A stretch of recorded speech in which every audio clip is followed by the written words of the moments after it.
Testing, 1, 2, 3. Testing, 1, 2, 3. You are now listening to the Backlook Cinema Podcast with Zach and Zoe. Thank you for joining us as we talk about the movies of yesteryear. You can reach us on Instagram, Facebook, or Twitter by searching for Backlook Cinema. Check our show notes for more info, and now, let's get it in. Hi, I'm Zach. And this is Zoe, and welcome to the Backlook Cinema Podcast with Zach and Zoe, where we take a look back at the movies of yesteryear. And the reason we started this podcast is that, like my son, Zach, there's a lot of movies that he hasn't seen. So I'm doing my fatherly duty to introduce him to some of these great movies that I loved when I was growing up. Yeah. You can get t-shirts, hoodies, mugs, face masks, jerseys, and more at our website, backlookcinema.com, where you can get, where you can click to enter teesprings.com or tpublic.com. And please follow us on Instagram, Twitter, and Facebook. You can find the details in the show notes. There are direct links to our socials at backlookcinema.com where you can leave us direct feedback, comments, etc. You can email us at fanmail at backlookcinema.com. See, I messed up the email address already. I've been saying it for a couple of months now. You'd think that I'd have it down now. Maybe if I got more email from my fans, then I could get it right. But sparse email from the family out there. And please, if you like our show, then rate and review us on Apple Podcasts or whatever podcast app that you might be using. So today we have something special. But first, happy Juneteenth. Now I know I said last week, I had the special Juneteenth episode last week. You got that last week, and then I realized that when you're hearing this now, today is Juneteenth. So I totally messed it up because I looked at the wrong month. I got the months mixed up. I thought the 19th was in the middle of the day and in the middle of the week, and as it turns out, the 19th is today as you're listening to it now. So that's my bad. I kind of messed it up, but happy Juneteenth anyway. But just as a reminder, see, now I'm saying and is a bad thing to say. Juneteenth is a holiday that celebrates the emancipation of those who have been enslaved in the United States. President Abraham Lincoln issued the Emancipation Proclamation on September 22nd, 1862.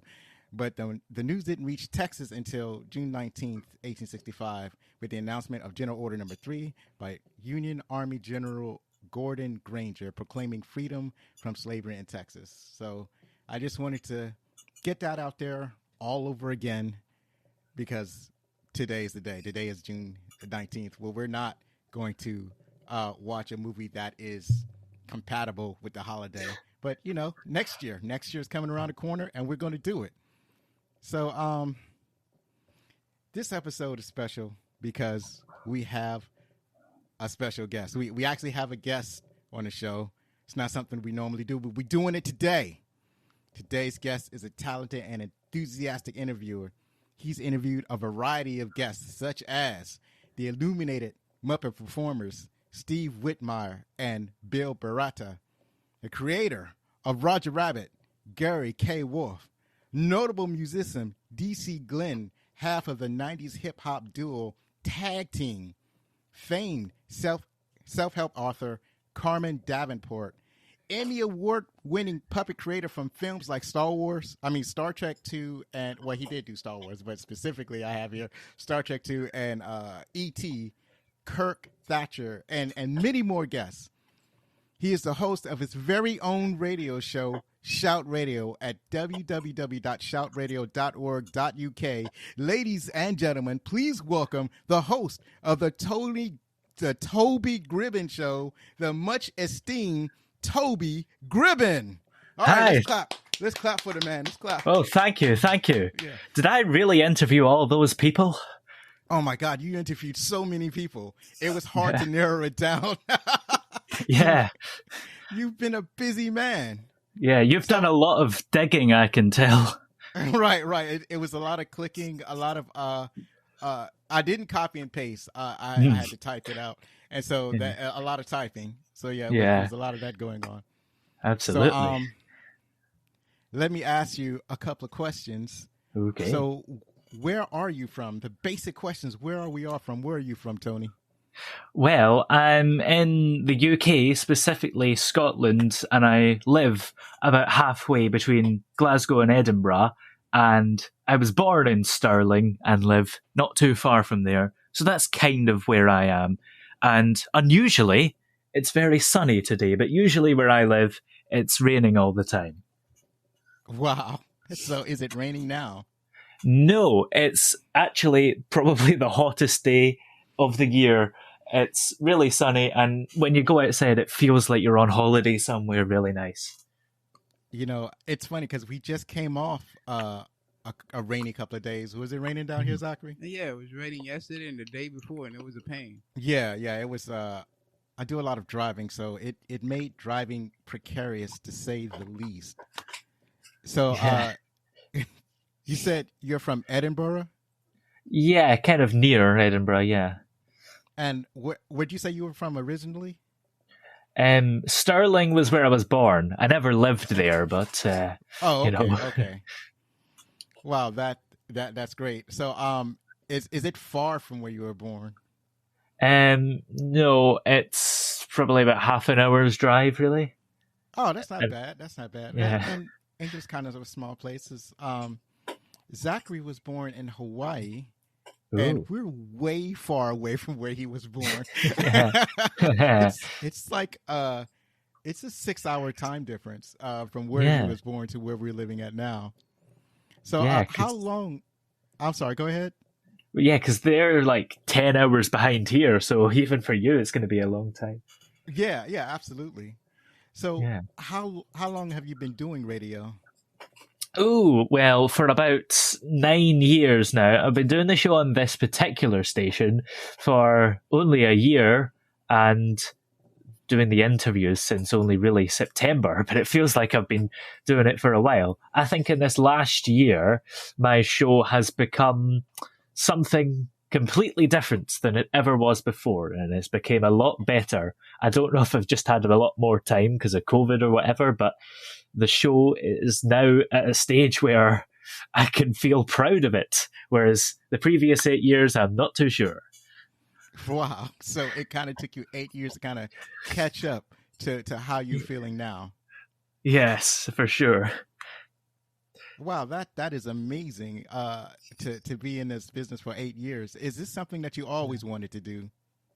I think so, because it's been a thing since I was quite young. Like, I was always fascinated by how radio actually works, like how you're able to transmit a live thing into somebody else's house when they just have a tiny little thing listening to it. And I still don't really know how it works, but I'm glad to be doing it and being that person, keeping somebody company while they're doing the housework or whatever.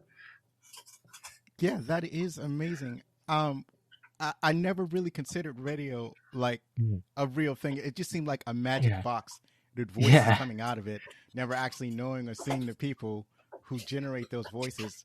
I remember I actually seen a DJ one time, like the first time I've seen a DJ, a voice on the radio live and in person, and he didn't look anything like I imagined he would look like. Like he was on I imagine most of the people on the radio station being black, and I'm certain like most of them were. So I imagine him as a black man. He was so far from being a black man. Yes. It was like like the 80s. So he kind of looked like an 80s rock singer. So he had the big shaggy black hair. He looked like he belonged into. He looked like the guys from Kiss, except without the makeup. And it was amazing to see that, because like it kind of gave me an impression. It's like, oh, these are real people with real lives. So I never, and the same thing with like people on TV. I never realized that those people were real. I had trouble realizing that a person can play one character on one TV show, go to another TV show, and be a different character. I was like, that was hard for me to deal with. It took me a long time to grow out of that. And it's amazing that some people can see that and think, I can do that. I didn't see that and think that I could do that. But that people can see that and know that they can do that, I've always found that fascinating. So, and I think it's all part of this thing where most people who listen to the radio probably don't know what the presenters look like. So if you are a really famous radio personality, you could be drooling on a train somewhere or looking your worst and nobody would recognize you, so you can get away with it more than Ryan Gosling or something. Right, right. Oh, I guess back in the day, I think nowadays there are a lot of radio DJs, especially the more high profile ones. They have a YouTube channel as well, so that you can watch them as they broadcast. So it's changing in that way. So I think a lot of DJ personalities are getting their face out there. Now you can't have a face for radio anymore. There's no safe haven for ugly people. Yeah. That's true. Right. So luckily we're some handsome gents here, even though we don't have our cameras on. I only enabled the audio just to make sure that they don't mess up the streaming quality, make sure the streaming quality is okay. So what have you been up to lately? Lately, do you mean in terms of my life or in terms of the show? Just like books you've read, movies you've watched, shows you've watched, things like that. Well, the last few months, the cinemas have reopened here in the UK in the last month, so I've been going back there. I've got myself like an unlimited card where I pay £15 a month and I can see as many films as I like, and some of them are awful and some of them are good. So I've seen A Quiet Place Part 2, that was good, and Cruella was good, and I can't really remember everything I've seen because it's a lot. But that's kind of my fun thing. And then I spend a lot of time, like you, interviewing guests for my show, which is always exciting. And, you know, I make money from it as well a bit. So it's good to make money from something I enjoy doing. Wow, that is great. So it's great. You had mentioned that you're basically paying a subscription for movies. Yes. So we had something like that in the United States called Movie Pass. Zachary, do you remember Movie Pass? A little bit, but not much. Do you remember what happened to Movie Pass? It's basically failed. It not failed. People went for the subscription. Oh. It died a horrible death. It was horribly mismanaged, and they kept one of the things they kept doing, they kept trying to lower the price, and then they would try to raise the price, and then they would block you from watching certain movies. And there was a Mission Impossible movie that came out, I forgot which one, and they blocked people from seeing it, even though technically you're supposed to be able to see any movies. And so that was one of the things that caused it to basically crash and burn. It's like, why would you block people from seeing the most exciting movie or the most popular movie that's going to be out in theaters? So that's just one of the things that led to their downfalls. So what kind of movies do you like, seeing that this is a movie podcast? Yeah. Well, I don't know. I'm up for anything as long as it's not boring. Like, even films that are technically rubbish, as long as I'm not bored by them, I still like them. But I don't know. There are films that I don't like, but I don't know if I would categorize them in a genre. Like, okay, I'm up for anything. I suppose comedy and action is sometimes fun, and family films are always fun. Anything that's fun, really. And of course, you might have noticed from the guests I've had on the show, I'm a big fan of the Muppets, so I'll watch anything with them on. Yes, you've had several puppeteers on your podcast. I noticed that. Yeah. So are you watching, actually, there was, I don't know if it's still on, but there was a thing called, I think it was called Spitting Image or something like that. And it was on briefly, I've seen on the internet. It was on YouTube, I've seen. Because at first there was a show that came out in like the 80s. And then I've seen something of a revival on YouTube. So have you seen that? I haven't actually watched it. I've watched bits of it on YouTube, but yeah, you're right. It was originally out on the 80s on ITV, and then they've brought it back on the streaming service BritBox this last year or so. I don't really know anyone that's watched it, but I think it might be quite good. I'm not really sure. I haven't heard any positive or negative stuff about it, so I'm not really sure. But Louise Gold and Steve Nallon were both performers on the original Spitting Image, and I've had them on the show. See, I'm name dropping again. That's all right. It's funny. I really enjoyed the original. I'm not as fond as the updated version. It didn't capture my imagination like when I was a kid, I guess. I think I was most impressed with in the original they had a puppet of Leonard Nimoy, and it was like, I guess the gig with Leonard Nimoy is like he didn't know if he was the character Spock or Leonard Nimoy, the actor. So it was some kind of, and that was amusing to me because I was a huge Star Trek fan. So I think. Go ahead. I'm sorry. Yeah, I think they do that a lot with their characters. If they're kind of known for being this role, they'll play the actor as the character they play. Like, I think they had Olivia Colman, the actress. She was in a show called Broadchurch over here, where she was known for crying all the time. So they portrayed herself as crying all the time. Right. Yeah, it's like puppeteering is a combination of puppeteering and caricature, like you would see in the newspaper.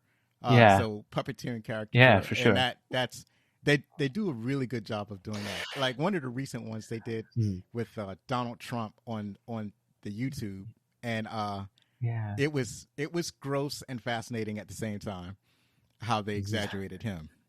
Yes, absolutely. Yeah, I guess Trump is a gift when it comes to impressionists. Yeah, I guess so. But after a while, you're like, let's move on. Let's see something. Yeah. So for sure. What are you? So you mentioned you basically have a movie subscription where you can go to theaters and see as many movies as you want. So I'm guessing that your favorite place to experience movies are in the cinema. Yes, absolutely, because it's nice and it's a big screen, and I find that I'm easily distracted. So if I'm watching a movie on Netflix at home and I get a little bit bored by it, I'll go to my phone and just switch off and forget the rest of the film. But if I'm in a cinema, if I get a little bit bored by it, I'll just stay watching it, and then it will pick up and I'm still concentrating on it, if you know what I mean. Right, yeah, because it's rather rude to pick up your phone while you're in a darkened room with other people anyways. Yeah, absolutely. Yeah. Well, we haven't actually been to the movies, but we've all been fully vaccinated. Zachary has gotten his second shot just recently. He's rubbing his arm now from the memory of it. So in about 2 weeks, the whole family will be fully vaccinated. We're going to go out to the movies like we used to, and I don't know. I'm down for anything. Hopefully, Scarlet Witch. No, I'm wrong character. Black Widow. Black Widow. Yes, the Black Widow will be out about that time, and I really want to go take the whole family to see that. But I'm down for anything. I might even watch Godzilla vs. King Kong again. Oh yeah. And most of the movies that are in the movies, you can actually see them at the same time at home. But I suspect that movie is way better in the movie theater than it is at home. Yeah, I haven't watched that yet. I've been meaning to, so I might go and see that tomorrow, I think. Well, if you're down for dumb action movies, that's your bag. And I'm like you, it's like I want to be entertained, and I don't mind if the movie's dumb as long as it's entertaining. Yeah. So like one of those movies that I wanted to talk about was Flash Gordon. Zachary, have you seen Flash Gordon? No. See, that is the perfect No, not going on the list. Technically, that movie is awful. Technically, Okay, it's so much wrong. It's like the story is bad, the special effects is bad, the acting is horrid. The main character, the guy that plays the main character, is not an actor and really hasn't acted in any significant thing since. The next time he actually pops up, have you seen the movie Ted? Ted with Mark Wahlberg and the teddy bear.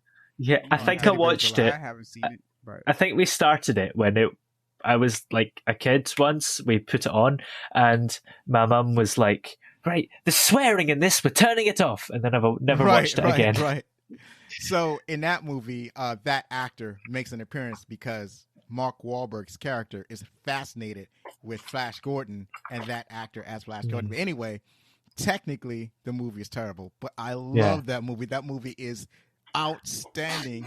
It's got, and the thing that makes it, because everything else is bad, but the thing that's it's saving grace, that it elevates the movie to a pop culture level that is unparalleled with most other movies. It's the soundtrack by Queen. That's just amazing. Just like they did with Highlander. They sung a lot of the major songs for Highlander, that movie. They sung basically the entire soundtrack for Flash Gordon, and that is just amazing. Just to hear Flash Gordon, he's savior of the universe. I didn't even sing it. Zachary's telling me to stop. I don't care. I never even. It's like I'm tampering myself down. I'm trying to calm myself down because I start singing, I'll get excited. So you know what? It's time. It's time to move on. It's time to move on to the main event.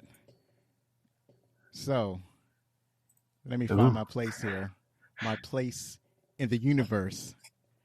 Zachary, Alexander Richardson. What movie did we look at today or yesterday? Backdraft. Tell us about this movie. A rookie firefighter tries to earn the respect of his older brother and other firefighters while taking part in an investigation of a string of arson/murders. The detailed look into the duties and private lives of firemen naturally features widespread pyrotechnic. Yeah, that's good. You got it. Pyrotechnics and special effects. That was by Keith Lowe. And that he wasn't wrong with the special effects because fire don't act like that. There's only one part of the fire that didn't act right, and that was the parts where the fire was not acting like fire. Where? Oh, I'm sorry. I'm pretty sure smoke just don't go out of the door and then go right back in. That's the backdraft effect. The only part that wasn't real, we'll talk about in the thing in the trivia. Fire blew but out. But acted like it had a mind of its own. Man, that fire was punching people in the face, and apparently that's real. Like I said, we talk about. Yeah, I know, right? I know. It's crazy. That's why it's awesome to be a firefighter. You think fire is just passive, like it's just going up and you can just spray water on it and it go away. But when you get into these situations when you're dealing with real fire, that's a totally different thing. I tell you, we get back to it in trivia. Hold your horses. We're gonna get to it. So, Toby, have you seen this before? This movie Backdraft.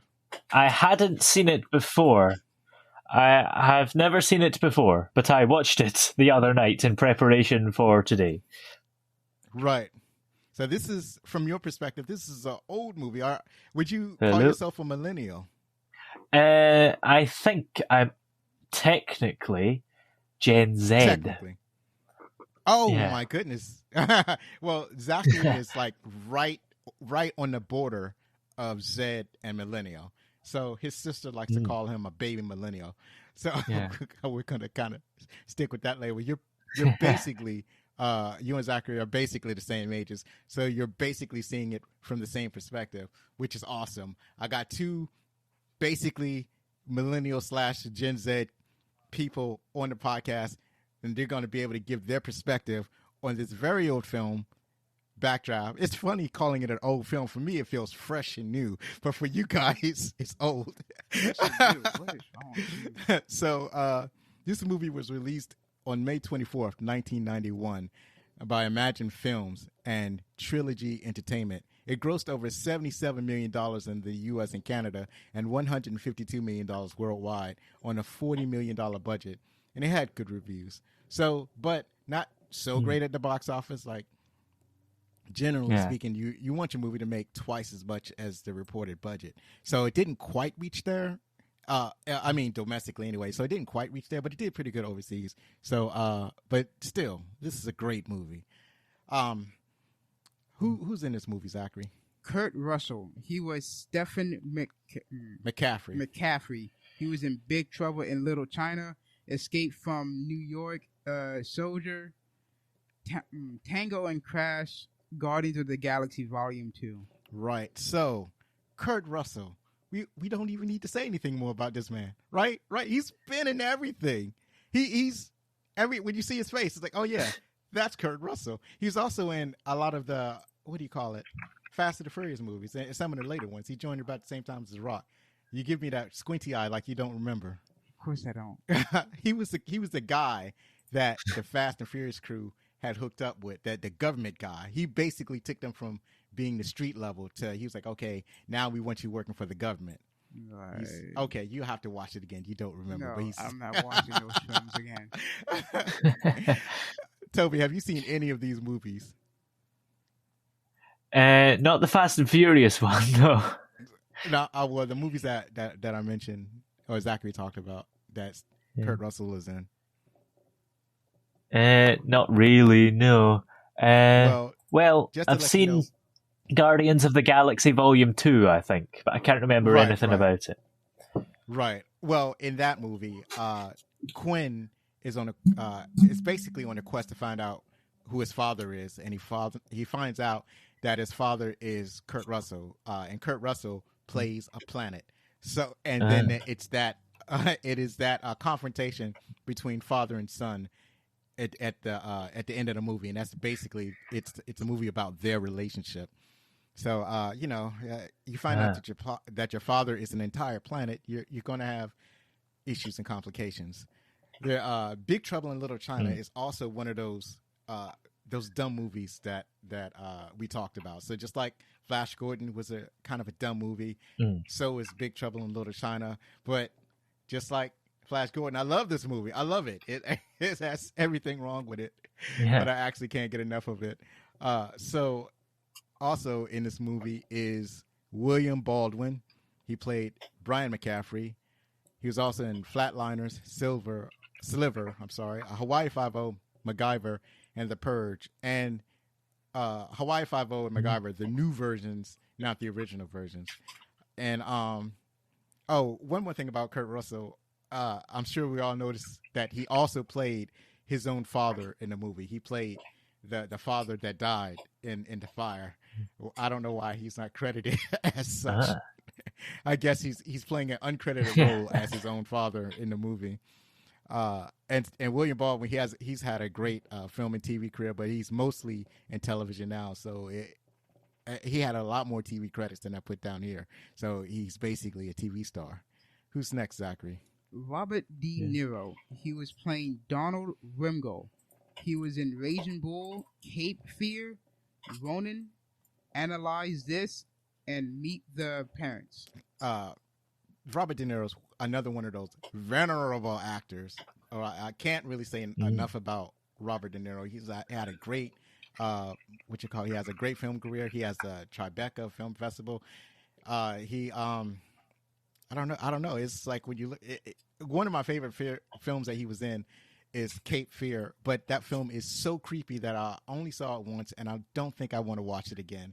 And he bites off a girl's tip, and that was it for me. But Robert De Niro is one of the greatest actors of our time, along with Donald Sutherland. He played Ronald Bartel. He was in 6 Degrees of Separation, MASH, A Time to Kill, and The Lord of War. And just a great overall actor. He's also the father of Kiefer Sutherland. Who's next, Zachary? Jennifer Jason Leigh. That's good enough. He played as Jennifer Vicus. He was in the Hateful Eight, Single White Female, and Weeds. Yeah, Jennifer Jason Leigh was she's a great actress. She's in a lot of stuff. I didn't actually recognize her from this movie. Remember I mentioned that a character got the cheek bit off by Robert De Niro? I guess that was her. That was Jennifer Jason Leigh got a cheek bit off by Robert De Niro. That is the creepiest scene. And she was also in the Hateful Eight, where she got herself ugly for that part. And she just shows up everywhere. She's just everywhere. She's a great actress. The next person is Scott Glenn. He played John Adcox, apparently also known as Axe. He was in The Hunt for the Red October, Silence of the Lamb, and Sucker Punch.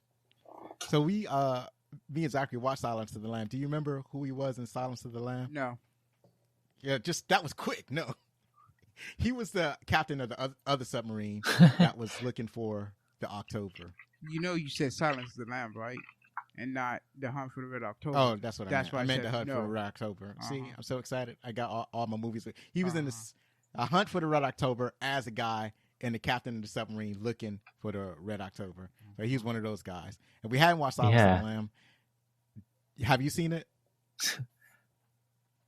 I have. I was going to say, I don't remember a submarine in it. Oh, right.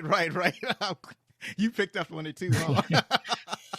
Right, yeah, there's no submarine in Silence of the Lamb. I meant The Hunt for the Red October, right. Zachary is quick with the corrections. Yeah. He's constantly steering me on course. He's not going to let me go wrong. That's whenever I do make a mistake, I blame him for it because it's his job to keep me on track. Sure. Keep telling yourself that. Have either of you guys seen Sucker Punch? I believe I have. What was that? Black and white film? No, that it wasn't black and white. It was like a kind of faded color. So it was color, but it was kind of faded. It was one of Zack Snyder's early films. Was it this girl with this ponytail going to this hospital, or whatever, and then it was some kind of thing like that. It was kind of a weird fantasy where it's basically a team of girls. Yeah, and they I were remember fighting, seeing that. And they were like weird. fighting in wars and whatnot. So yeah, it was weird. And I remember seeing that. Right, and I did not understand what was going on. It was a wonderful weird movie, and I really love it. So that was Sucker that Punch. man is insane when he directs his own movies. Right.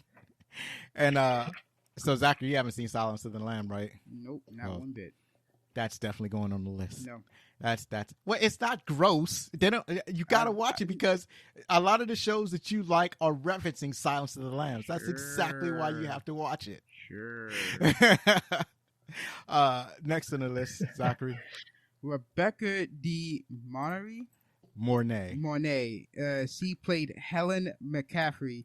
She was in Risky Business, the Hand That Rocks the Cradle, and Wedding Crashers, and Jessica Jones. Apparently, I spelled Crashers wrong because it's underlined on my word. Jessica Jones is a TV series. It's funny, right? Because it's like she has a very distinctive look about her. It's like her face kind of punches you in your face when she looks at you. And when I saw that she was in Jessica Jones, I was like, do you guys get Jessica Jones over there on Netflix? Or have you even heard of I've never heard of it, to be honest. But Jessica Jones is it's on UK Netflix here. Oh, okay. It's one of the slate of Marvel shows when Netflix made that deal with Marvel and they developed 4 Marvel superhero shows. So Jessica Jones was one of the first ones they did. And it's basically about a superhero who has this like crazy past. She got her powers when she was young. Her parents are killed. She was moved in with her best friend, and her best friend's mother is played by Jessica De Mornay. Now, it's funny, right? Because I had to think about it. I was like, yes, I do recognize her. Because she's so much older now than when she did Backdraft. But it's like when you look at her, it's like, oh yeah, that's her name is Jessica De Mornay. I'm sorry. What did I say? I said Rebecca De Mornay. Yeah. So yeah, I was like, yeah, that's definitely Rebecca De Mornay and Jessica Jones. But yeah, she's been in a lot of movies and television. And the last person I got here is Jason Gedrick. He played Tom Krasinski, and he was in Boomtown. Huh? Tim, not Tom. Oh, yeah. Tim. Tim Krasinski. Well, see, I was so concentrating on the last name that I messed up the first name. I mean, look at that monster. Krizminski. That's a mouthful. That's too many consonants that don't go together. And he was in Boomtown, Bosch, Beauty and the Beast, and Dexter. These are all TV shows, except for Boomtown. No, I think Boomtown was a TV show. All TV shows, he's basically a TV star. I think, like, this movie was one of the only movies that he was in. So, and he's constantly doing TV, so he's basically a great working actor. So in case you don't remember who this guy is, this is a guy to whom Kurt Russell's character Stephen McCaffrey said, "Check that door for heat, Tim." You remember I told you that was one of my favorite lines in the movie.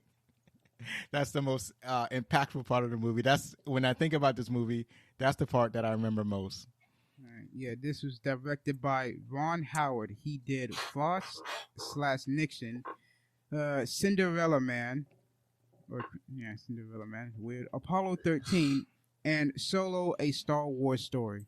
Now, I put Solo: A Star Wars Story to remind everybody that you can't be batting 1,000 when you're directing. I mean, Frost, Nixon, Cinderella Man, and Apollo 13 are all great movies.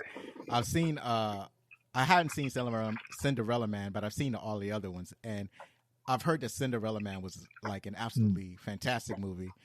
It was Russell Crowe was in that movie, and it was like they talk about that movie and his performance in that movie all the time, and it's like these are all great movies. So how did he mess up Solo: A Star Wars Story?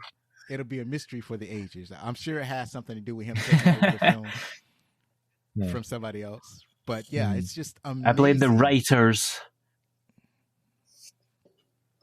It could be the writers. You know? Yeah. That could be the main ingredient. Yeah, but still, everyone else was bad apart from the director. All the writers, actors, costume designers. It's all their fault. Right. So, this movie was written by Gregory White, and he also wrote Highlander and The Prophecy, and apparently those really only significant projects that he wrote. I think he's moved on to like producing or whatever. Where's the music coming from? The music is by Hans Zimmer. He did Inception, Dunkirk, and Sherlock Holmes. And probably hundreds of other movies. His name is plastered everywhere. This man is, he oozes musical composition. This movie was executive produced. The executive producer was Raffaella de Laurentiis. I got it. I did it. Raffaella de Laurentiis. I had to work it out. You see, and you see these letters and consonants that don't belong together. You have to make a guess. She was also producer for Forbidden Kingdom, Sky Captain, and The World of Tomorrow, and many other movies.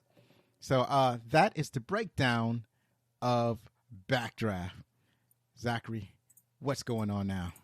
We're going to take a short break, and we'll be right back to talk about our favorite parts of the movie, some movie trivia, and find out where some of the critics thought. All right. So now I have normally what happens is that I take a break, and then I'll put a commercial in here when I edit. But I have a read, an actual item to read, an ad read, I think what they call it in the radio business. Am I right? Yeah. Am I right, Toby? Do they call it an ad read? I think so. Something like that. Yeah. Right. So I'm not really sure because I don't really do that on my show. I just play ads, but. Right. Yeah, and that's what I normally do. But I got an ad read here. Zachary's going to hear it in real time for the first time. This show is brought to you by the Necronomicon. So, that not dead which can eternal lie, and with strange aeons even death may die.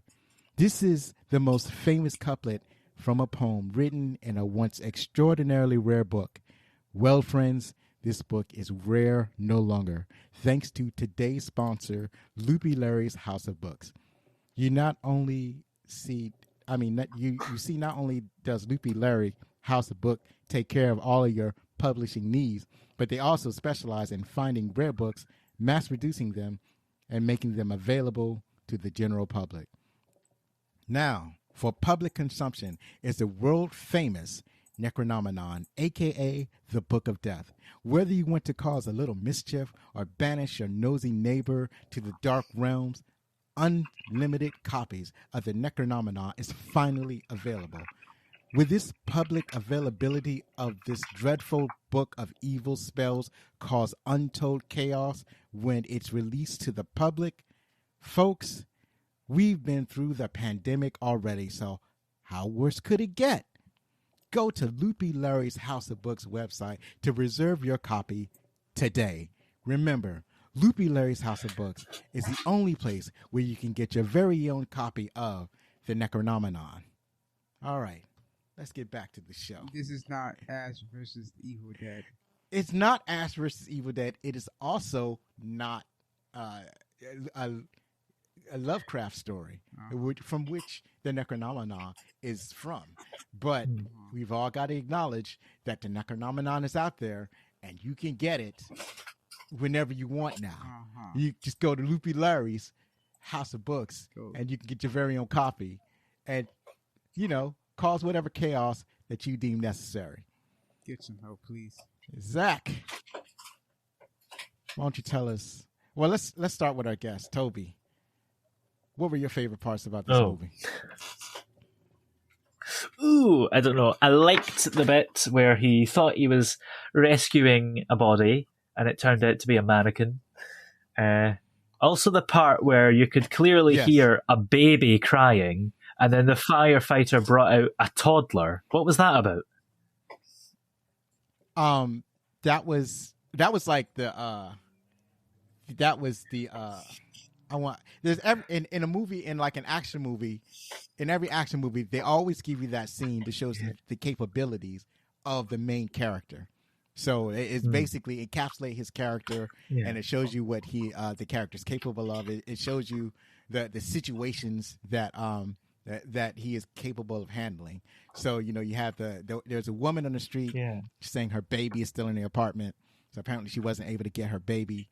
She begging for somebody to rescue a baby, and then Bull, not waiting for backup, rushes into the apartment, and then does his thing as a firefighter, and then runs out with the baby. That's the part that they use in all of the in all of the trailers. They show him running out with the baby.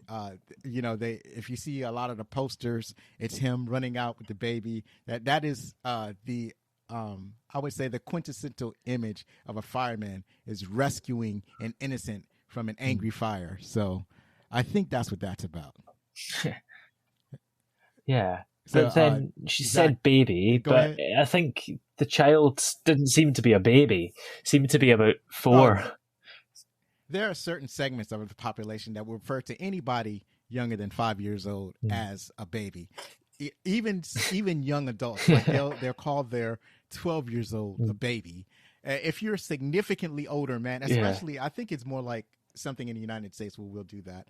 Like especially like if you're an older man, like if you're in your 60s and you look at somebody who's 20 years old, then they'll refer to the 20 years old as a baby. So that's just so from her like especially when the child not in a creepy way. I was like, yeah, right. And so like this is a mother. So as far as a mother is concerned, her children will always be her babies. So especially, and that kid, he looked like he was maybe 5 years old. So yeah, from our perspective, it's definitely a baby. It's someone who can't take care of themselves, who's totally reliant on their parent to survive. That's a baby. So so she was so that's that. She's not going to say rescue my 5-year-old. You know what I'm saying? She's not going to be rational or accurate with their descriptions. Yeah. Zach, do you have any parts you want to highlight? Well, there was the first 2 things he's talked about. That was good.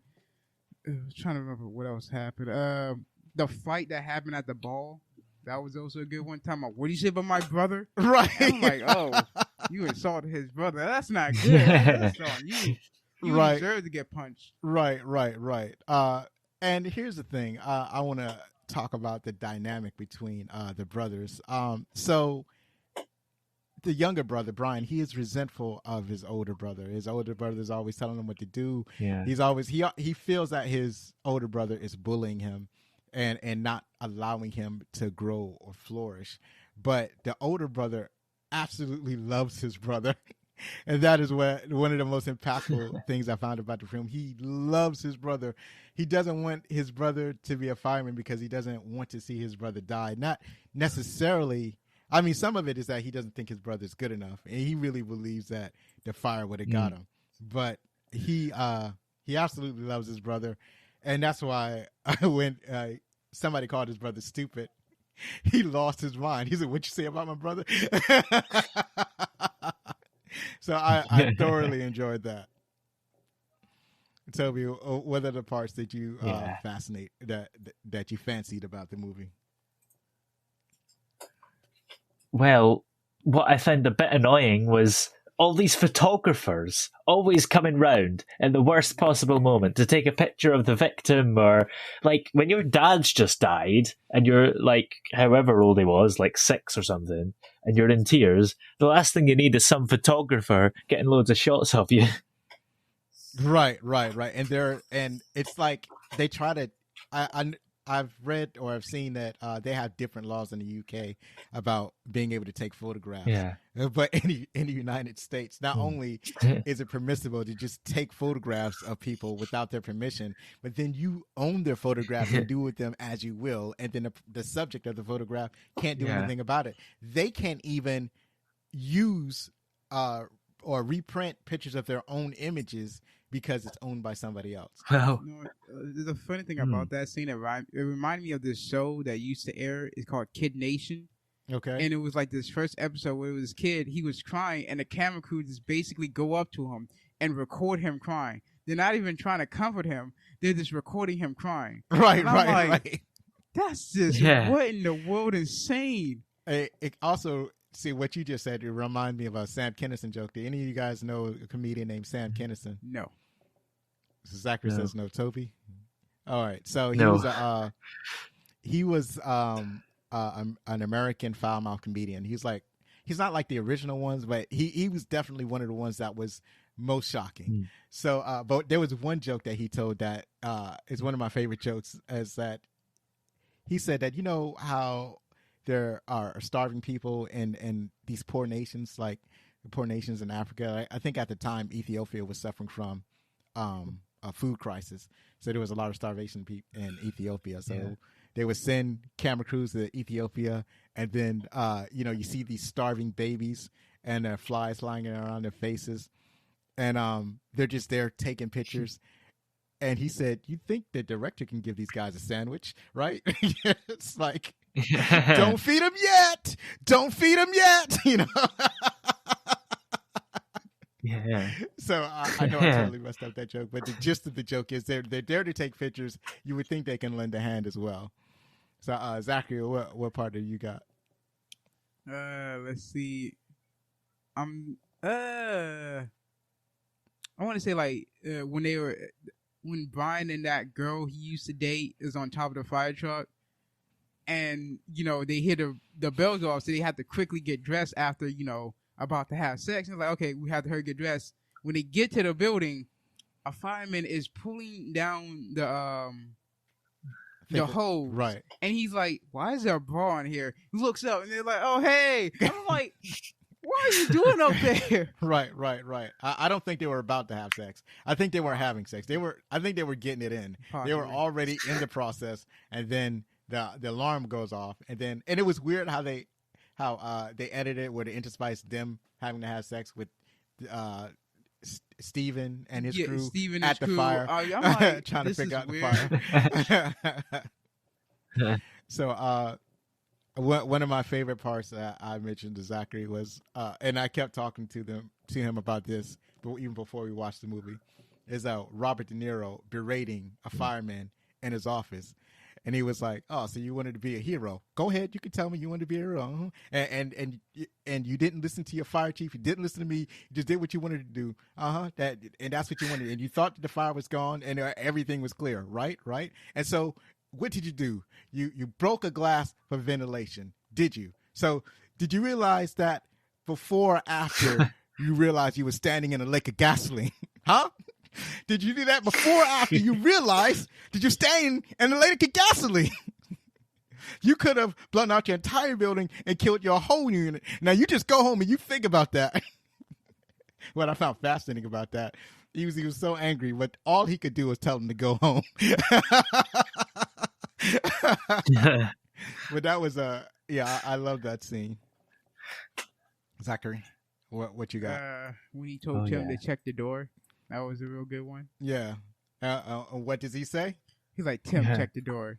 He's like, talking about check the door. And At first, that when they're going down the hallway, he's going with Tim by himself, and he's telling, and Tim's like trying to go in the door. He's like, no, check the door first. Now, see, that should have been a clue. He's like, okay. Tim has a memory problem. He checks the door, knocks it down. Then they go to another room. And he's like, Tim, check the door first. I'm like, did you check the door? Already going to bed. Right. I'm It's like, too late. Tim, what is wrong with you? You're too... And it shows that he, like, even before that, when he's in the shower, it shows that he's just too stubborn. Not stubborn, He's too gung-ho. Yeah, gung-ho. He's way too excited about going into a burning building. You're so excited. Can you just take it down to a 20? Because you're like at 150. Right. To 20. I cannot be in the shower with somebody else, first of all. Secondly, I can't be naked in the shower with another dude who's naked in the shower who was that excited.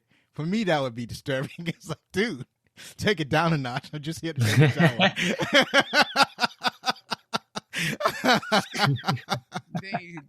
He also got excited talking about, your brother told me this line. And then Brian's like, my father said that. He said that to everyone. Right. Ain't special. Talking about what's special to me. Right. Yeah, of course it would be. Toby, what do you have? I'm not sure. I'm trying to think. What was the weird thing about like Robert De Niro like changing his clothes and him just and Kurt Russell just standing there and watching him? Oh, you mean not Kurt Russell? It was that was Baldwin. That was William Baldwin. So yeah, he was changing his shirt in his room. I think the point of that scene was to show how scarred up that character is. So that is Robert De Niro, and he's playing Donald Rimgale. So Donald Rimgale is a former firefighter. Now he's a fire investigator, and you can see that he's burnt to a crisp. It's like almost every inch of his torso is all burnt up. And so that kind of leads to one of my favorite parts is when they go to the parole hearing to check on this arsonist to try, because when they said, because he said, let's go. And McCaffrey is like, oh, where are we going? And De Niro says pest control. And so they go to parole hearing, and he's trying to, and parolee is trying to pretend that, or the prospective parolee is trying to pretend that he's all reformed and whatnot. He's learned his lesson. He's ready to go back to society. And then De Niro, he brings out this doll. It was like, what did you do to this? And then what you do to the little girl? Tell me, I burnt her. No, but it's a thing that he says before that I found so funny. So this is Donald Sutherland. He's playing Ronald Bartel.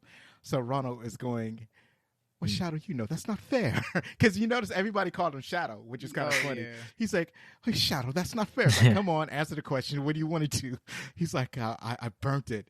He's like, he said, I burnt her. And he's like, he asked him, what you do to the little girl? He's like, I burnt her. And then he's like, okay, so what do you want to do to the world?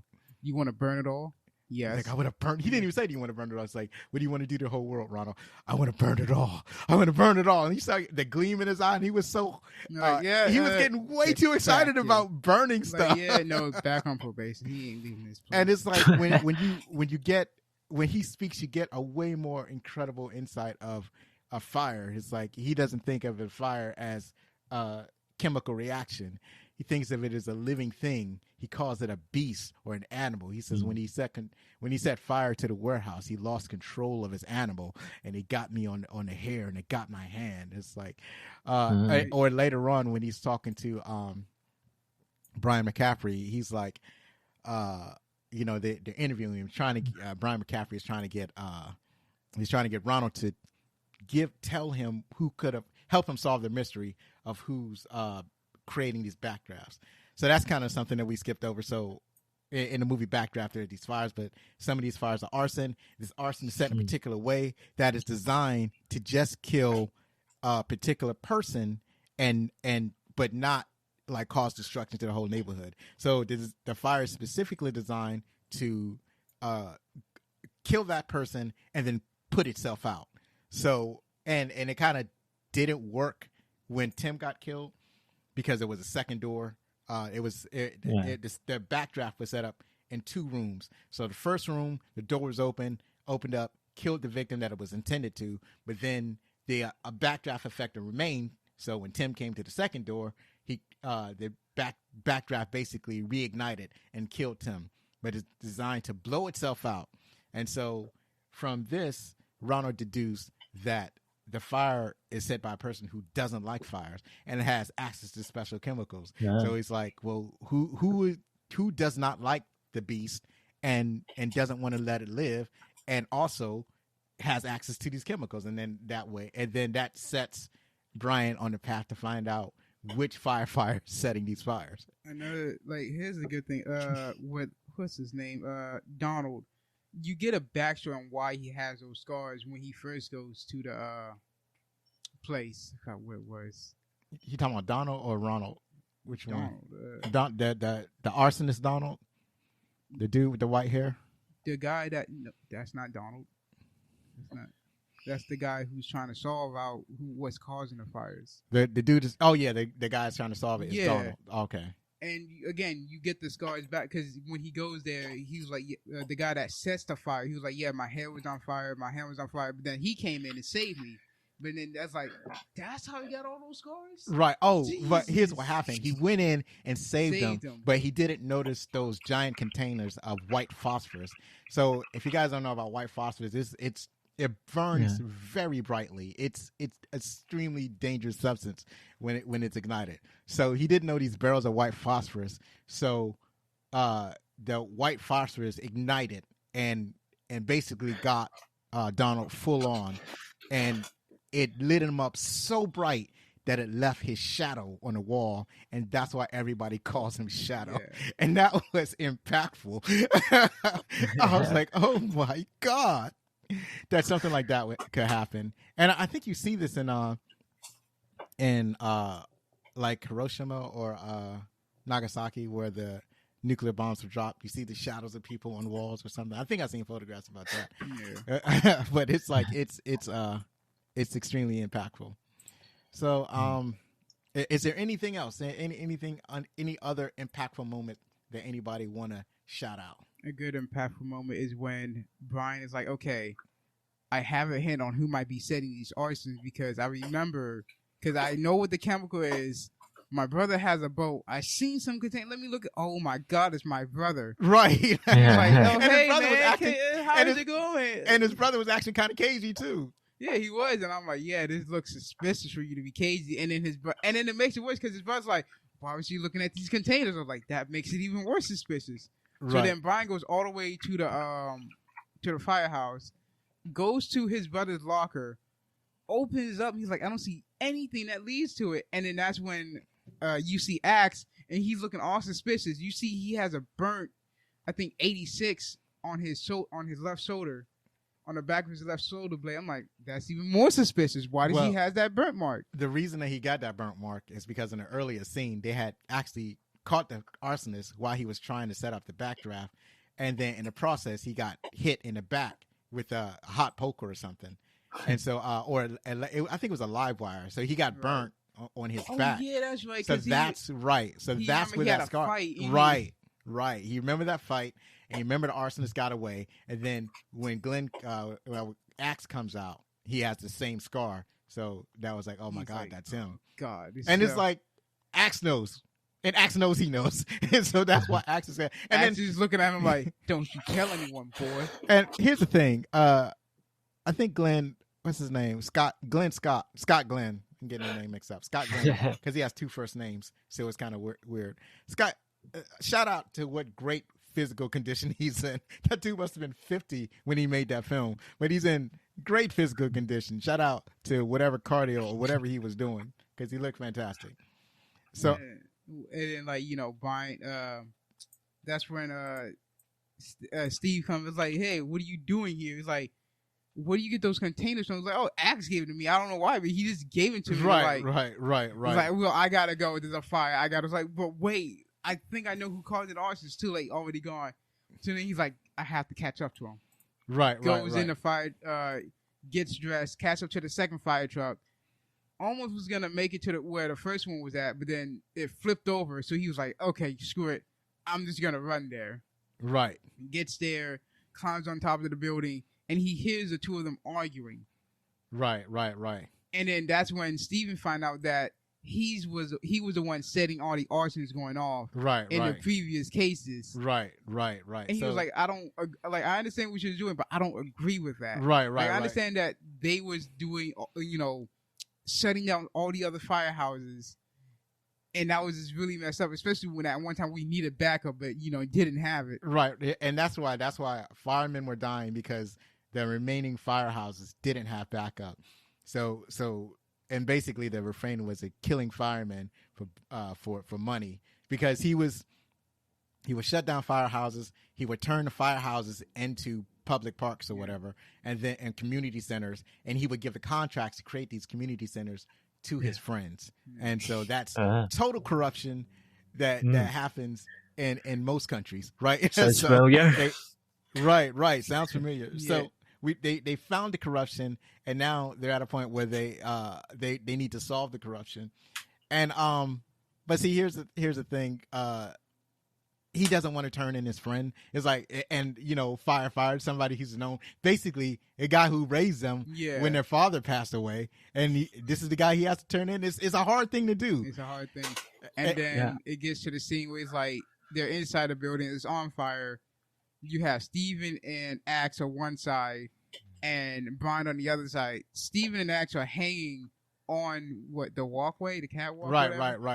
And then Brian's like, "Let me go." He lets go of Steven, and then Brian's like, "If you go, I go." I'm like, "Ooh, that's very so you found the other line that I that told was you. the line That was the line, because this is the second time that they said the line. Right. If you go, we all go. Right, like, okay. right. And that's exactly what happened, because he wasn't letting go for he nothing. He wasn't letting go.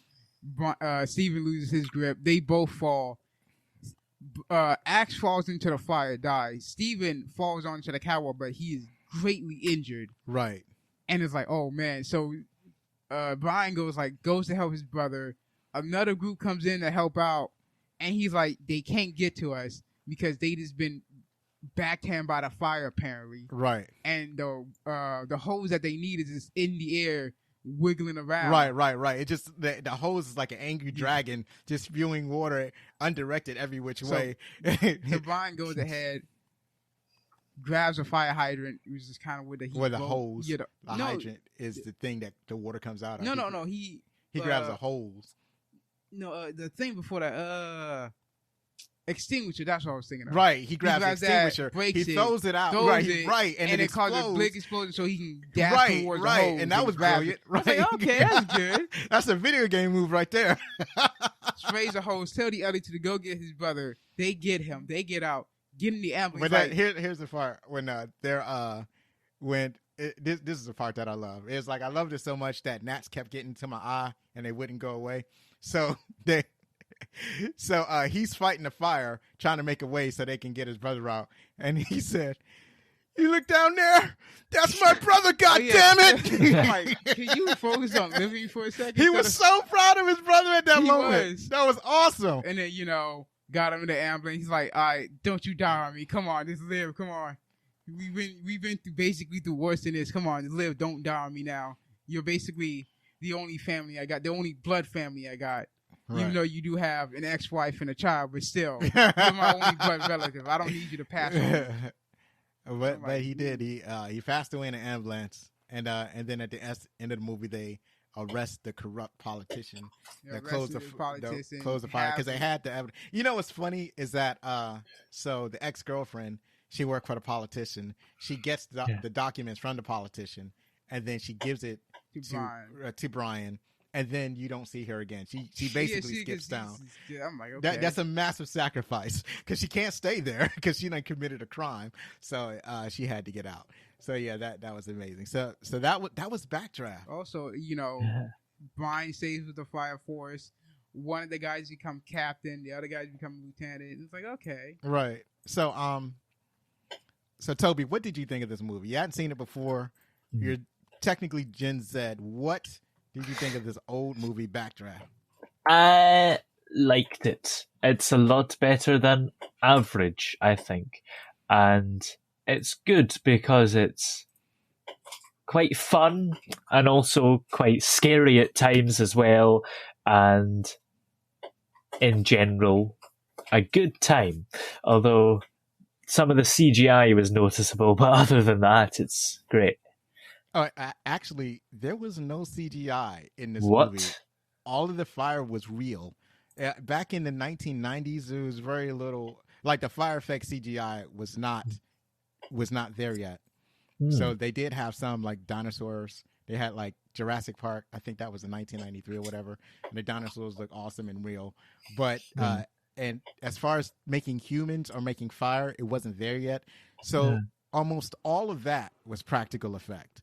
So that's amazing. So what you saw there is real fire. As a matter of fact, there have been interviews of firefighters, and they said that all of that looks incredibly authentic. The only thing that they said that really wasn't accurate was, besides one thing that we're going to talk about in the trivia, is the other thing is that it's actually very dark in those buildings. Like you go into a burning building, because the smoke is so prevalent. It's thick black smoke, and usually there is no lights because all the electricity went out. So the only light they have to go by is whatever light that they carry with them. So it's way darker in an actual fire than it is in the movie. But other than that, they say almost everything else was authentic. So wow, Zachary, what did you think of Backdraft? It was a good movie. Yes, you see, Toby, you have to understand something. Oh my God. Zach is the clone of Zoe. Zach is my clone.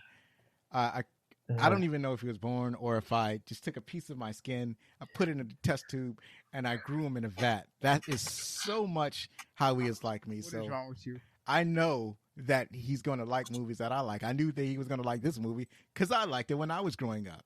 And once again, I was proven correct. So we're going to move on now to the trivia portion of the podcast. Yes. Zachary, start us off. Kurt Russell, Kevin Casey, Scott Glenn, and William Baldwin did a lot of their own stunts, and stunt coordinators Walter Scott was so impressed by the performance that he listed them as stunt performers in the credits. That's pretty awesome. Yes. It's like they I guess they channeled Jackie Chan in that moment. All right, Toby. Yeah. Screenwriter Gregory Wyden was a firefighter for 3 years. The film is based on the death of a friend in an actual backdraft. Yeah, so that's how you get great stories written. You write from experience. So many of the extras were real Chicago firefighters. A casting call was put out in a fire department memo prior to the start of shooting. In addition, many suburban firemen participated in a funeral procession. Yeah, you could tell. Nice. Yeah, you could tell. Over 5,000 firefighters volunteered to march up and down McGegan Avenue. That's Michigan. Michigan Avenue. For one scene, suburban firefighter begged to be included, but the uniforms were different. More than 200 of them showed up anyway and marched in the back.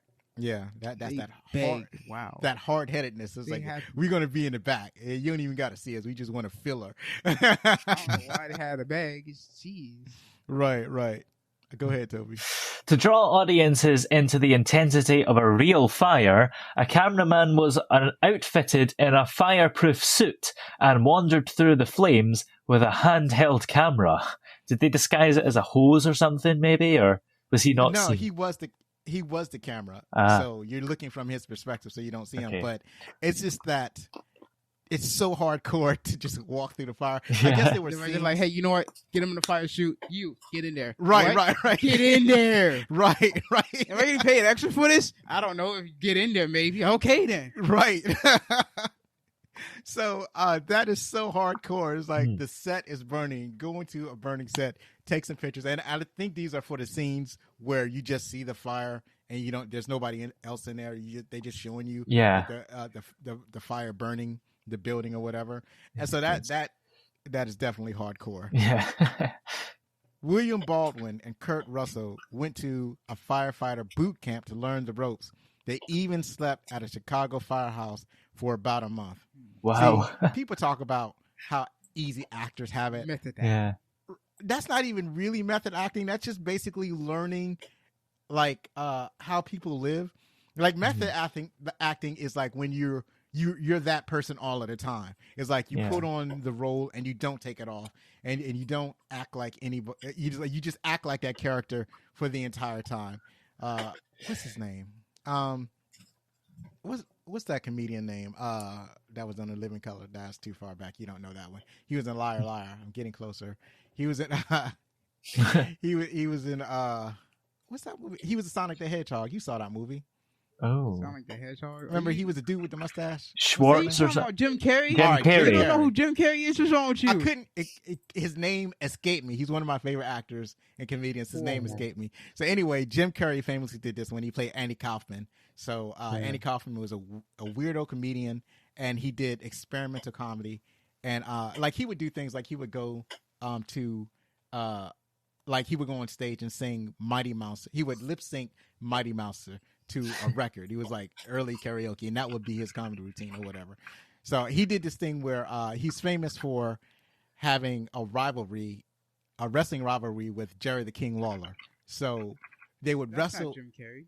Yeah, I mean, I'm talking about Andy Kaufman. Oh yeah, Andy Kaufman. Yeah. So but actually, Jerry Lawler was in that movie playing himself. Yeah. So Andy Kaufman, he would go on wrestling and he would just challenge women to wrestle or whatever.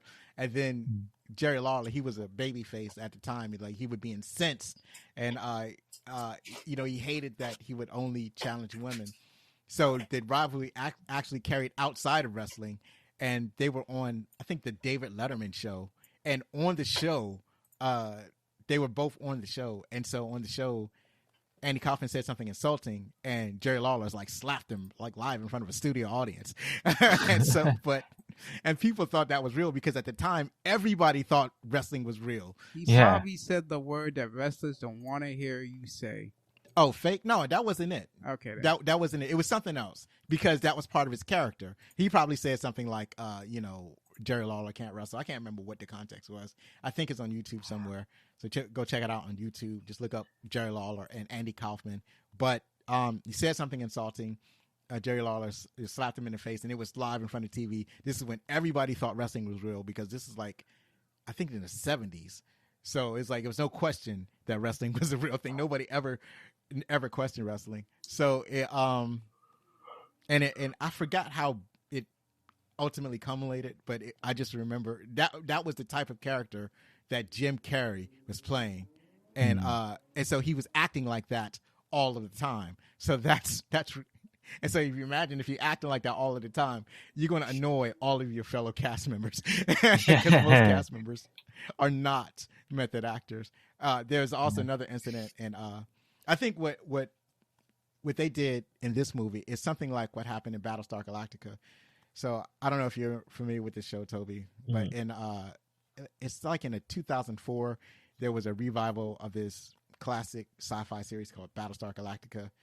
And in the first episode, they're being chased by their enemies, and they are trying to keep themselves awake because the enemy can attack at any time, and there are very few of the pilots left to defend their fleet in space. So the pilots are basically up almost 24 hours. They have to take stimulants to keep themselves awake. They're only getting like a couple of hours of sleep a day. So famed actor Edward James Olmos, he was like, we should just stay up. We should just stay up so we can so that we can feel tired. So we should just stay up for 24 hours and come to work tomorrow after having been up all night. And we should just stay up so that we can feel, tired. And one of the actors was like, I'm just going to act tired. But we've gone off on a tangent. I even forgot where we were. I remember where we were. I think it's your turn. Yeah, I know. In an interesting twist of fate, Brad Pitt lost out on the role of Brian McCaffrey in Backdraft that came out in 1991 to William Baldwin, who then had to be released from his contract to play the small part of JD in Thelma and Louise, and that came out in 1991. That was recast with Pitt. Okay, so this is kind of a weird one. So basically, what happened? Pitt was Brad Pitt the role. Was supposed to get was supposed to play Brian McCaffrey, But he didn't get it, and but it he went didn't to get it. And William Baldwin, was supposed to be in Thelma he was supposed Louise. to be in Thelma Louise, But- didn't get it to Brad Pitt. It's just a weird twist of fate. Everybody could have just gotten what they wanted if everybody just if they went with their first choice or whatever. So I guess that's the crazy weirdness of the acting game. Yes, absolutely. The iconic promotional image of the fireman's silhouette emerging from a fiery doorway appears on firefighter license plates issued in the state of California. Oh, I didn't know about that. Firemen really love this movie. Scott Glenn was actually on fire for one scene. He was coated with layers of fireproof clothing and special gel for his skin, so he wouldn't get burned. As soon as the camera stopped rolling, firefighters doused him with water and chemicals. So that's too much dedication. It's way too much He's dedication. like, you know what? Give me this stuff. I'll be on fire. I can do my own stunts. Right. That's way too much stunt and trust in your stunt coordinator. I wouldn't do that. Right. William Baldwin said that his relationship with Kurt Russell on screen was better than it had been in his real brother. Oh, ouch! Here's the thing: he has like 5 brothers, and they're all actors. So Still, ouch! Yeah, so it's like that. Yeah, that's crazy. The brother I'm most familiar with, well, most other people are familiar with, is Alec Baldwin. So if you know Alec Baldwin, that's the guy that was in SNL playing President Trump. And he's been in so many other movies, and he was and there's something more about that later on in the thing. Yeah. So go ahead. Robert De Niro's character, Don Rimgale, was a real arson investigator with the Chicago Fire Department's Office of Fire Investigation. Don Rimgale appeared in this movie. Wow, and I totally missed him. But the fact that they used a real person as a fire investigator is impressive. Yes. Cedric Young, Grindo, Kevin Casey, Nightingale, and Richard Lexi Washington were former Chicago firefighters. Jack McGee was a firefighter as well. Oh, so they had some experience on set, which is amazing. Yeah, and Kevin Casey sounds an awful lot like Kevin Spacey. Right. Oh, also, who else is a firefighter? Oh, shoot, I don't remember his name. And if I sit here to try to go through it, we're just going to get lost in the weeds. Yeah. So go ahead, Zachary. The actor carried a real 50-pound fire hose up the stairs instead of the lightweight prop hose that was on set. They was like, forget the light. We can do this. They were hardcore. We can do our own stunts. Hardcore. They don't say it enough. I wonder if dude fell for real. Like they're running up the stairs. Oh yeah, and, Kurt actually fell for real. Yeah, I'm like, did he really fall? Yeah. I don't know if he fell for real or not, but that would have been amazing if he had. Go ahead, Toby. As of 2012, this is the most successful movie about firefighters ever, grossing $152.3 million worldwide. Yeah, so I haven't actually seen a lot of firefighter movies. I think there's one more that people talk about, but this is the only one that I know about. So they could just have easily said this is the only movie about firefighters that has ever been made, because I am not familiar with too many other ones. Do you know any, Zachary? No. Yeah. See. The only thing I know is Power Rangers, but that's different. Yeah, that's way different. You could have just said the Transformers because they have a fire vehicle that can transform. Power Rangers because the whole entire stick is their firefighters. Okay. Yeah. Was there one with The Rock a couple years ago or last year or something? They're fire jumpers, right? They're doing forest fires. Am I correct? I think it was called like Playing with Fire or something. I don't know. Right. I never saw it. That was a comedy, right? There was. Wasn't that one with John Cena? Yeah, it was with John Cena. Oh, right. One where it was like an action comedy. It's not quite the same thing. It's not like a dramatic, a dramatic examination of firefighting. Yeah. So, as this was made several years before the fire effect could be created via computer animation, first assistant director Aldrich hold on. Laarly. Aldrich Laarly Porter ran into a burning room to check on an actor. Kurt Russell was in this smoke-filled set with the effects team, and it just ignited with a 50-gallon oil drums, Porter remembers. After about 4 minutes, he hadn't come out, so I rushed in after him without a respirator. Porter felt his way along the walls with his hand, as had been trained through the intense smoke and heat, but he couldn't find Russell. Fortunately, Russell had already gotten out through the rear exit door. It wasn't the smartest thing to do, admits Porter, but instincts took over, and I wanted to make sure he was safe. Yeah, you can't. He's like, You can't let your star burn to death. Is he okay? Oh, he went through the back. Okay. All right. He's safe. I almost had a heart attack. Right. Absolutely. Go ahead.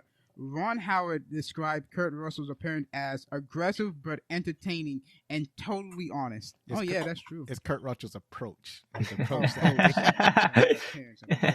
Right. That's all right. I do the same thing all the time. Go ahead, Toby. The production designer said a problem was what to do with take 2 after you've burned the set. So they covered most of the sets in fire-retardant paint to slow down the burn. That is correct. What do you do when you're using real fire and you have to burn down the set and it's expensive to build another set? Yeah, Slow exactly. it down a little bit. Right. It is like they hadn't invented the CGI for fire yet. You're basically kind of stuck. So you have to get it right the first time. So that's why you had such great actors who could do but see, it's not just acting all the time. It's not somebody forgetting the line. It's not somebody where, flubbing or laughing during a take. It's like you shoot a scene and then you want to shoot the same scene from a different angle, or the light is wrong, so you have to shoot the same scene and you have to get a different light, or somebody did something in the background and you have to shoot it again. So a lot of these scenes get filmed over and over again and then they're edited together. So that is a challenge, how to deal with a burning set. So they've been able to solve this, and I'm totally impressed by it. So, following tradition, Ron Howard cast his brother Clint Howard in this movie. Clint plays Rico, the pathologist. So I don't know if you're familiar with Ron Howard movies. Are you, Toby? He directed a few, I think we mentioned earlier. I think I'd seen a couple. Right. Let's see. I'd seen Apollo 13. Right. So I don't remember Clint Howard being in that movie, but I guarantee you Clint Howard is in Apollo 13. Yeah. How about you, Zachary? Do you remember Clint Howard being in too many movies? No. All right. So, but you've seen Star Wars, a Star Wars story. No, I have not. Oh, you haven't seen that one? No. Oh, okay. It's pretty good. It's But I'm gonna guarantee that his brother's in that movie. Oh my God, he's in every single movie. It's like when you watch a Ron Howard, any movie directed from Ron Howard, your number one task is to look for Clint Howard. He's like, where's his brother? Oh, there he is. Right. That sneaky little one. Right. And the thing is, to his credit, Clint Howard isn't just in Ron Howard films. I remember I first seen him when he was a child actor. He was in a Star Trek episode. So I'm pretty sure that he's been in other movies, but it's like, that's Ron Howard looking after his brother, and I got to give him that. It's like every time he directs a movie, he makes sure that he has a role for his brother. So I think that's great. And I never realized that Ron Howard's daughter is Bryce Dallas Howard. Just found that out. That is correct. See, what's neat about his children is that all of his children, their middle names are named after cities. I think they said cities that they were conceived in, but I'm not sure. So Dallas for Bryce Dallas Howard, and then his other children, they all have cities in their names. So that's fascinating. Here's something else about Bryce Dallas Howard. She looks exactly like Jessica Chastain. Yes. Are you familiar with her? No. Yeah, I always get them confused and wonder which one is which, who's playing them. Zachary, have you seen you haven't seen the last X-Men movie with the Phoenix and whatnot? No, I have not. Oh, okay, because she was in that one. So if you look at Jessica Chastain and Bryce Dallas Howard, they do look exactly alike. In fact, so much alike that Ron Howard gets confused as well. He once watched this movie that starred Jessica Chastain and thought that it was Bryce Dallas Howard. That's how bad it was. All right, so let's get back into it. Some photos were shot upside down on the ceiling because fire doesn't actually crawl on the floor. Of course, Yeah. So that's the thing that was the only thing that was kind of fake about the film. Yeah. Is that there were a lot of scenes where you saw it looks like the fire was creeping along the floor. The fire doesn't do that. Or like when it was creeping towards at the end of the movie when Brian was fighting the fire, and the fire was creeping on him on the floor, so he turned around and shot water at the fire, whatever. Fire doesn't crawl on the floor like that. That's fire in the ceiling does. And so they just took that effect and flipped it upside down and made it look like it was on the floor. Yeah. But it gave the fire personality. Alec Baldwin was considered to play Brian McCaffrey, but he turned it down and recommended his brother William for the role. See, the theme is brother looking after brother. Alec Baldwin didn't want it. The more famous, more recognizable actor, so he'd say, "Get my brother for this." You have brothers in the movie looking after each other. The older brother looking at. That's why he was so hard on his younger brother, because he didn't want his brother to get hurt in the fire. So he was hardest on his younger brother. That's why when they were on the roof, told him roll both of these holes. And he's like, "What about Tim?" I was like, "Just do what you're told." Now forget Tim. He ain't my brother. You're my brother. Right. That's basically it. He's like, "I want you to be stronger than Tim, faster than Tim, more correct than Tim. You're going to be better than Tim." But and I'm trying to make you quit. So you're either going to be better than Tim, or you're going to quit. So it's Ron Howard looking after his brother, Alec Baldwin looking after his brother, and the McCaffrey brothers looking after each other. So the photos of firefighters seen on the walls of the investigator's office are the Los Angeles County firefighters who were on the scene during filming of the fire scenes as a precautionary measure. As I would hope so. Please have some professionals there to make sure that everything is going to be all right. Nobody burns to death. The production company totally refurbished 6 pieces of aphrasises. It's fire apparatuses. And upon completion of filming, donated 5 of them to the Chicago Fire Department, which used 4 of them as frontline equipment for several years, and 1 as a spare. The only one that was not donated to the city was the truck that was flipped over, which was totaled for that shot. Oh, yeah, that was definitely totaled. Right. So this is what I learned. They referred the professional or the industry name for a fire truck is fire apparatus. So that's what they were referring to when they referred to fire apparatus. I did not know that. It's something new that I learned. So the last one that was flipped over at the end of the movie, the stunt coordinator didn't want to do that because he knew that it would total the truck, and that's exactly what happened. He said, "These things aren't meant to flip over." They're like, listen, I understand, but we want to make it impactful. Right. So flip that truck. Right. Absolutely. So you have the last one, Toby. The name that can be seen on the McCaffrey family boat, Go-Go, is a family nickname for Kurt Russell. Wow, that's fascinating. Go-Go? Okay. At first, that's a strange nickname. And then, yeah. And I think that would be a name for a girl, but not for a girl. Well, if you think of a little kid that's running and won't stop running, I think that's probably the type of kid that Kurt Russell was. That would explain why. It would be weird, like you see him with his family, like, "Hey, come on, Go-Go." It's like, don't call me that in public. Right. Also, another family connection. Do you remember The Falcon and the Winter Soldier? Yeah, I remember seeing that show. So you remember U.S. Agent, or the first Captain America, then he became U.S. Agent. Yeah. That's Kurt Russell's son. Oh. Right. I don't even see it. His name was Wyatt Russell, and he's the son of Kurt Russell and Goldie Hawn. So yeah, family's doing good for themselves. When I look at it, I just don't see it. Right, you don't see it. I'm like, that don't look like Kurt Russell. Right. He's a perfect blend of his mother and father. So yeah, and he did an excellent job in that show. Did you happen to see that, Toby? Hello? Hi, sorry, were you talking to me? Yeah. Did you happen to see Yeah. The Falcon and the Winter Soldier? Uh, Or did you even know yeah. about But it? is that a movie? Is that a Marvel movie? Because if so, I've seen it. Well, It's a it is. TV show. Yeah, it's a Marvel TV show. It's on Disney Oh, Plus. no, I haven't Uh, seen that. No.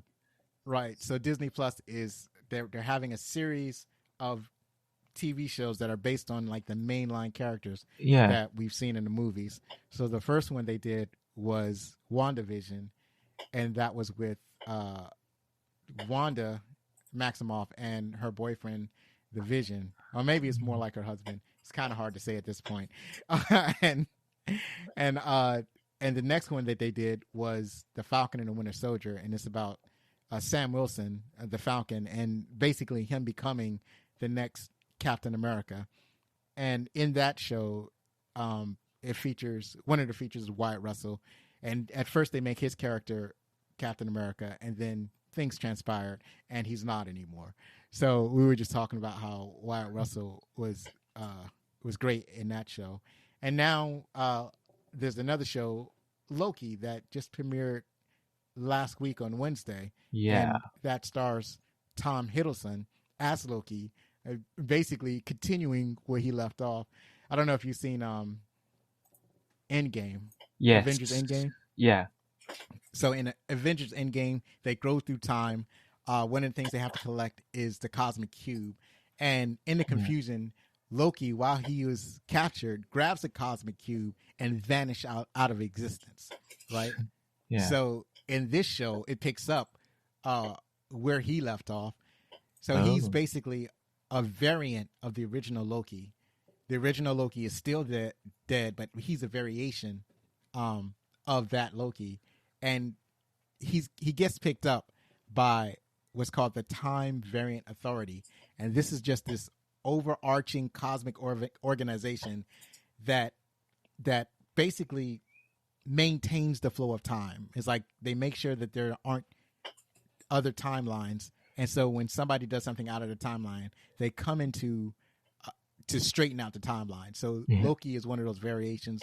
So they capture him. And so the show is about him dealing with the Time Variant Authority. Yeah. So I know that's a little bit off track. It happens sometimes. Yeah. So we are at our final segment, What Critics Think. So critics on Rotten Tomatoes gave it 74%. The audience gave it a 75% score. Pretty consistent. IMDb reviews have it at 6.7, slightly lower than, so not exactly consensus, but I would say as far as statistically, it's close enough. So Zachary, why don't you tell us what the first critic thought? Caitlin Meyer? That's good. All right, from Austin Chronicles. The film exploits Chicago's terrain of ethic neighborhoods, political turf, and glorious modern architecture, but it has trouble when it comes in close to the personal level. You know what? I don't know. I don't know if I agree with that, because that dynamic between the brothers got me. It really got me. And so I don't know what she's talking about. I don't know what movie she's talking about. So, or like when you had Kurt Russell's character, and he has, he's estranged from his wife. He wants to get back to his wife when something is happening in his life, and he has nobody to talk to, nobody to turn to, and really only his wife is there to give him aid and comfort. But she's got her own issues with his career, not wanting their son to be a part of their father's life. It has a lot of human dynamic. It's more that she didn't want him to continue that lifestyle that he was the way he worked. Right. And that's why she didn't want him in the life of their son, because she fears that one day he will end up dying because of his work. Right. But see, the thing is, she knew what he was when she met him. Yeah. So that doesn't make any sense to me. She knew him as a firefighter. She knew that his father died when he was a child. So she knew all of this. You know what I'm saying? So it kind of bothers me that that's the direction that she would go. But still, it's a lot of all of these human dynamics. So I don't know what Kathleen Meyer's talking about. I don't know what movie she saw. I guess she was just bored and decided to write this. Yeah. She just had a really bad day and decided to take it out on a movie. Right. Why don't you tell us what Frank thought? Well, Frank Otching from theworldjournal.com has said that Howard's burning ode to firefighters and the professional and personal lives they hope to conquer with devotion and defiance. A drama that convincingly spreads itself like a roaring blaze. You know what? I think that is quite accurate. Yes. I agree with this Frank character. Yes. I think he's got the right of it. Yes. So the next person is Janet Maslin from the New York Times. The spectacular fire sequences, which must have been hellish to film, are powerfully enveloping on screen, thanks especially to the eerie effect of the title. And she's referring to the Backdraft. Yeah, the Backdraft looks scary. And apparently these things are real. So, and the way it blows the doors open is fascinating. Jonathan Rosenbaum. Yeah. Okay. From Chicago Reader. Visually speaking, the film does pretty well with the fire as spectacle, less well with everything else. Howard tends to trout out fuzzy toned Spielbergian. I think he's trying to write Spielbergian. Okay, Spielbergian backlighting on any pretext. You know what? I don't know. I didn't bump into anything like that. I guess she's talking about like the scene. Here's the thing: like when you have a really great movie, you kind of focus in on the minutiae or like the scenery or something that like I didn't personally bump up here. I think he's talking about like maybe the cinematography or whatever, and I didn't bump up against anything like that. So I'm not exactly sure what he's complaining about. I feel like he's complaining about nothing. So, is there anything else that anybody else want to add to the movie Backdraft? Toby, how about you? No. Awesome. So finally, I just want to mention that Backdraft is, as of this recording, available for free on HBO Max. The next episode that we're going to talk about is Running Scared. You know what? I want to thank our special guest, Toby Gribben. Am I saying that right? Gribben. Yeah. Gribben. Thank you for that, because I just been saying Toby the whole time, and in the meantime, I totally forgot your last name. So, thanks to our special guest, Toby Gribben. He is the host of the Toby Gribben Show, and that is on what network? It's on Shout Radio, Thursdays and Fridays, 3 till 6 p.m. UK time. Do tune in. Do you have any social media that you want people to check out? Yes, my personal Twitter account is at Toby Gribben, but mainly I'd like you to check out Shout Radio on Facebook. It's just facebook.com/Shout Radio, and the Twitter is at Your Shout Radio as well. Plus, our website is shoutradio.org.uk. You can find out all you need to know on there. Awesome. Thank you for joining us. I hope you had a great time. I had a great time indeed. Thank you for having me on. So, once again, if you like this show, then please rate us, write a review, and share it with someone. You can look for us on @BacklookCinema on Twitter or your favorite social media sites. Please rate and review us. Believe me, it matters. Be safe, hug your loved ones, get vaccinated, and be outstanding.